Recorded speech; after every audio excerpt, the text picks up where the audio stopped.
بھی موجود ہے، خوبصورتی بھی موجود ہے، شکل بھی موجود ہے، عزت بھی موجود ہے، سہولت بھی موجود ہے، کیا چیز موجود نہیں؟ ایک خاتون مجھے ملنے آئی، ملانے والے نے مجھ سے کہا کہ اس کا خاوند کھربوں پتی، ارب پتی نہیں، کھرب پتی آدمی ہے، کھرب پتی۔ کھرب پتی پاکستان میں 2 4 10 آدمی ہیں۔ اس خاتون نے آ کر میرے سامنے بولنے سے پہلے ہی رونا شروع کر دیا، ورنہ پہلے کوئی عورت یا مرد آ کے دکھڑا سناتا ہے پھر روتا ہے، وہ روئی پہلے اور بعد وہ کہنے لگی مولانا صاحب مجھے لوگ بڑا خوش قسمت سمجھتے ہیں کہ میں بہت بڑے مالدار کی بیگم ہوں، لیکن میں لعنت بھیجتی ہوں اس کی دولت پر کہ اس کا رویہ ہی میرے ساتھ اچھا نہیں، تو میں ہیرے کے سیٹ کیا کروں، میں سونے چاندی کے سیٹ کیا کروں، میں یہ کروڑوں روپے کی گاڑی کو کیا کروں جب میرے خاوند کا رویہ ہی میرے ساتھ انسانوں والا نہیں ہے اور اس کے اخلاق اچھے نہیں ہیں۔ میں آگ لگا دوں اس ساری دھن دولت کو، مجھے محبت چاہیے، اخلاق چاہیے، وہ کوئی نہیں اس کے پاس۔ چند دن بعد دوسرا واقعہ سنا، ایک نوجوان بڑا خوبصورت، وہ بھی اسی طرح لیکن اتنا مالدار، کافی مالدار، وہ آ کے میرے پاس بیٹھ کے رونے لگا، مولانا صاحب اب میں کیا کروں، میری زندگی برباد ہو گئی، میرا اتنا عالی شان گھر ہے، اتنی اچھی میری کمائی ہے، آمدنی ہے، لیکن میں کیا کروں۔ یہ اسی کے الفاظ بتانے لگا ہوں، میری بیوی کی زبان 20 فٹ لمبی ہے، میں کہا رکھ دی کتنے 20 فٹ چاہتے، میں کہا وچوں 19 فٹ کٹ دے شاید کچھ کم بن جاوے۔ کہا میری بیوی بہت بد زبان ہے، میں کئی دفعہ طلاق دینے کی سوچ چکا ہوں، لیکن میرے 3 بچے ہو چکے ہیں، بچوں کو دیکھتا ہوں تو پھر میں اپنے صبر کا گھونٹ پی لیتا ہوں، ورنہ میرا جی چاہتا ہے اس کو ابھی طلاق دے کے گھر سے نکال دوں۔ دولت بھی موجود ہے، خوبصورتی بھی موجود ہے، شکل بھی موجود ہے، عزت بھی موجود ہے، سہولت بھی موجود ہے، کیا چیز موجود نہیں؟ اخلاق موجود نہیں، حسن سلوک موجود نہیں، پیار محبت موجود نہیں۔ اب اپنے گھروں میں اگر خوشی دیکھنا چاہتے ہیں، ہر رشتے کو اگر آپ آباد کرنا چاہتے ہیں تو میرے نبی والی محبت دینا سیکھیں، میرے نبی والی محبت دینا سیکھیں، اپنے بچوں کو بھی، اپنی اولاد کو بھی، اپنے بہن بھائیوں کو، اپنے ماں باپ کو، ساس بہو کو، بہو ساس کو، سسر بہو کو، بہو سسر کو، بھائی بھائی کو، بہن بہن کو، اللہ کے واسطے برداشت کرنا سیکھو۔ مجھے میرے رب کی قسم ساری دنیا کا چین و سکون برداشت میں ہے، صبر میں ہے، صبر میں ہے، صبر میں ہے۔ زبان۔ ایک نوجوان میرے پاس آیا، کہا جی میری بیوی سے لڑائی ہوتی، مجھے کوئی تعویذ دو۔ میں نے کہا بیویوں پہ تعویذ اثر ہی نہیں کرتا۔ کہنے کا کیا کروں؟ میں نے کہا ایک عمل بتاتا ہوں، سنت عمل، کہ 1 2 لقمے اپنے ہاتھ سے بیوی کو کھلا دیا کرو۔ وہ کہنے لگا اس سے کیا ہوگا؟ میں نے کہا تو تم دیکھو گے، پھر میں پوچھوں گا تم سے کیا ہوگا۔ میں نے کہا یہ سنت عمل ہے، اس سے محبت بڑھے گی۔ کوئی 8 10 دن گزرے تو اس کا فون ویسے آ گیا حال احوال پوچھنے میرا، تو مجھے اپنی بات یاد آ گئی۔ میں نے کہا میری بات پہ عمل کیا تھا؟ کہنے لگا نہیں۔ میں نے کہا کیوں؟ کہنے لگا شرم آتی۔ میں نے کہا لڑتے ہوئے شرم نہیں آتی؟ کبھی کوئی کمزور سے بھی لڑتا، عورت تو بیچاری کمزور ہے۔ چلو یہاں کی عورتیں طاقتور ہیں، سنا ہے کہ بڑی شیرنیاں ہیں اور ان کے خامد سارے بکری یہ شیر ہیں، الٹا ہی کام ہے یہاں، عورتیں شیر ہیں، خامد بکریاں ہیں۔ چلو بھائی تم مہربانی کر کے اپنے خامدوں کو عزت دو، اور ان سے کہتا ہوں اپنی بیویوں کو عزت دو، محبت سے رہو۔ تو میں نے کہا بے وقوف، کبھی کمزور کے ساتھ بھی کوئی لڑتا ہے، اس میں تمہیں شرم نہیں آتی؟ اور اس میں شرم آتی ہے سنت۔ میں نے کہا چل کر اور مجھے بتا۔ کوئی 2 گھنٹے بعد اس کا فون آیا، کہا مولانا دوپہر کا کھانا تھا، میں نے اپنی بیوی کے منہ میں لقمہ جو دیا نا تو اس کا منہ وہیں کھلا رہ گیا۔ وہ کہنے لگی تو نے خود تو کیا نہیں، کسی نے تجھے بتایا ہے؟ کس نے بتایا؟ تو بتا، تیرے اندر یہ ظرف نہیں ہے، تمہیں یہ سبق کس نے پڑھایا ہے؟ اس نے کہا مجھے یہ سبق مولوی طارق جمیل نے پڑھایا۔ تو کہنے لگا میری بیوی نے ایسے اپنی جھولی اٹھا لی اور کہا مولوی طارق جمیل اللہ اس کے بچوں کو سلامت رکھے جس نے تمہیں انسان بنایا۔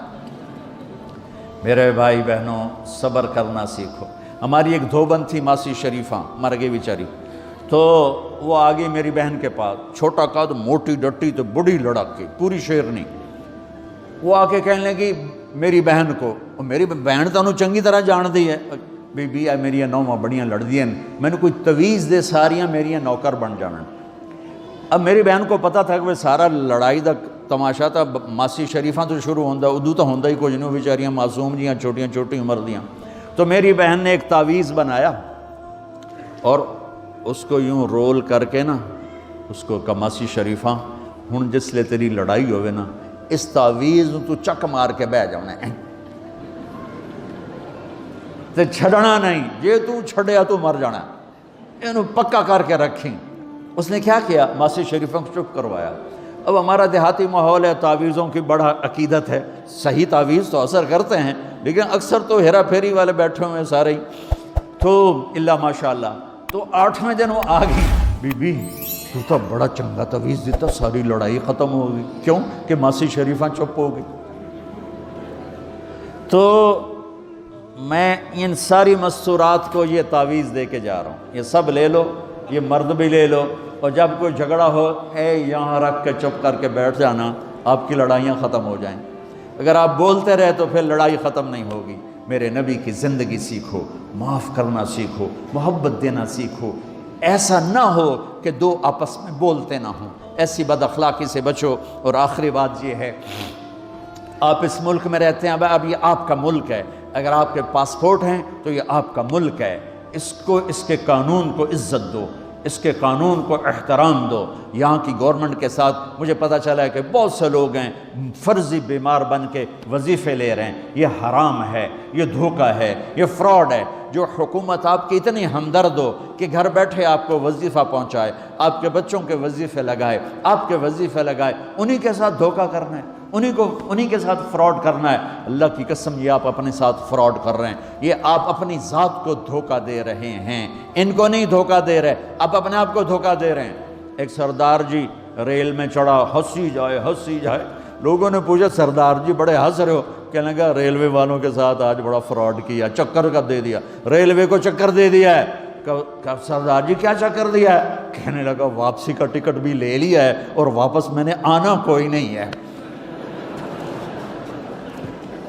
نہ کہ سردار جی اپنے آپ نے چکر دیتا ہے تسی تو جتنی 2 نمبری کرنے والے ہیں یہ اپنے آپ کو چکر دینے والے ہیں۔ اللہ کے واسطے اس حکومت کا نہ ٹیکس چراؤ، نہ ایسی 2 نمبری کرو، نہ یہاں کی بچیوں کو دھوکہ دے کر کاغذ بنانے کے لیے شادیاں کرو۔ جب انگریزوں کی حکومت تھی انڈیا پر تو دلی میں ایک وہ پک پاکٹ رہتا تھا جیب کترا، اس کا چیلا شام کو 2 روپے لے کر آیا تو اس نے اس کو تھپڑ مارا، سارے دن میں 2 روپے۔ تو کہنے لگا استاد آج بڑا مال مارا تھا، ایک گورے کی جیب کاٹی تھی، بہت پیسہ تھا۔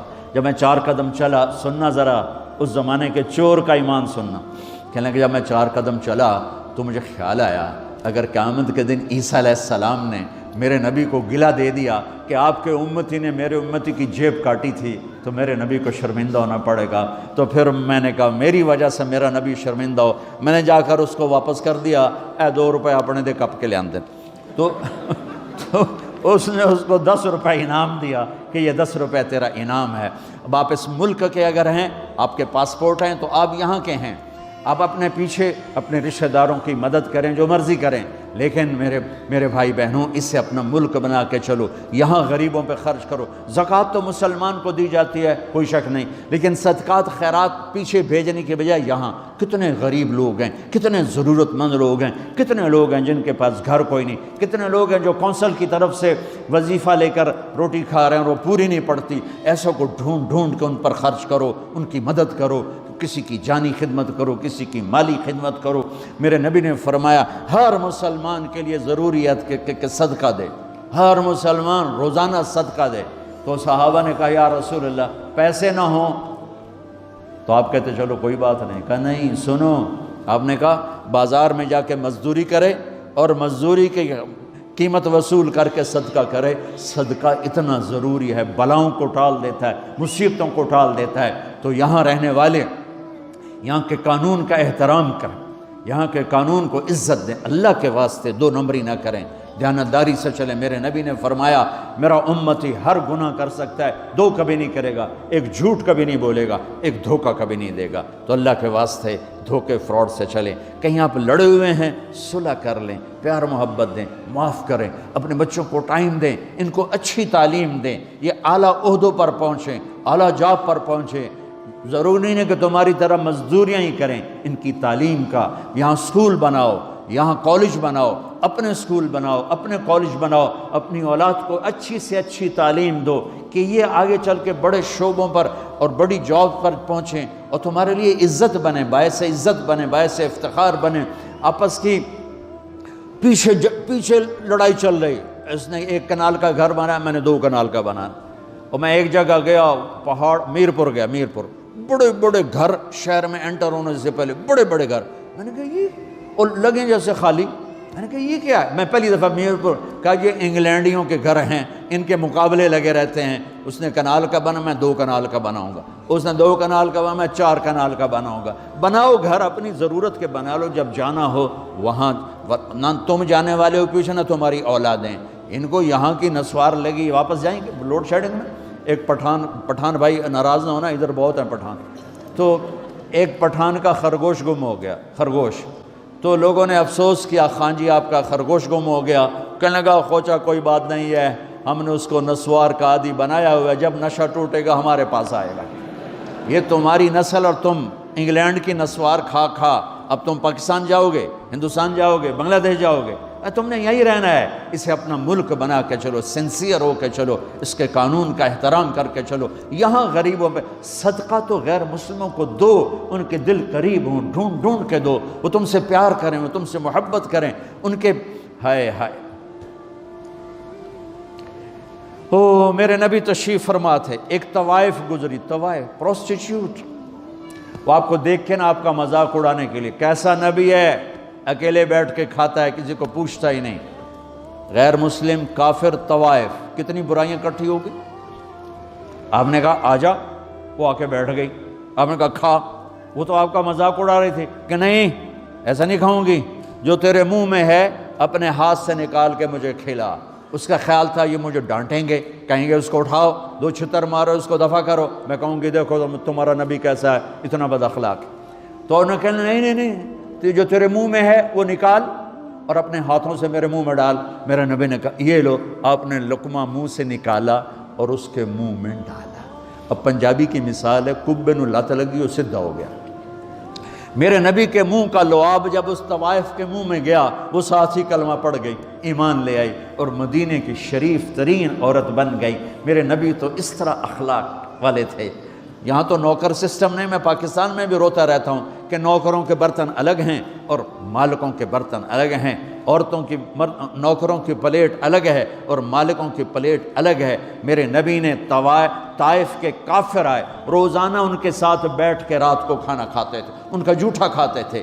یہ اخلاق تھے جس نے انہیں کلمے میں داخل کر دیا۔ نجران کے جوڑ نظر آئے گا، اور میرے رب کی سنو، ان استقالنی عقلت لا، تو توبہ توڑ کے لے آئے 1 دفعہ یا 1000 دفعہ، ایسا جوڑوں گا کہ جوڑ نظر ہی نہیں آئے گا، بے جوڑ کر دوں۔